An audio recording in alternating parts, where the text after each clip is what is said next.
Сайн байна уу манайхаа. Би байна. Тэгэхээр өнөөдөр бүгдээрээ дэлгүүр явна. Одоо дэлгүүр явж байна зү. Тэгээд өнөөдөр бол нэгдэг өдөр шүү дээ. Тиймээс миний мэдчихэж байгаа шүү дээ. Тэгэхээр өнөөдөр гэдэг нэг явж байгаа. Дэлгүүр явж байгаа царай маань юм баггүй.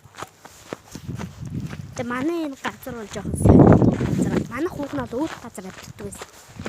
Би одоо байсан бол яг энэ дэлгүүр лүгээ шууд ороод ингээд юмнууд аваад шууд одоо ингээд гэлөө орол шууд зөнтөл бичлэг хийж байгаа.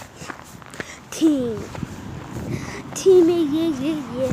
Би одоо дэлгүүр орох гээд ямар ч их гэмтэй тиймстэй.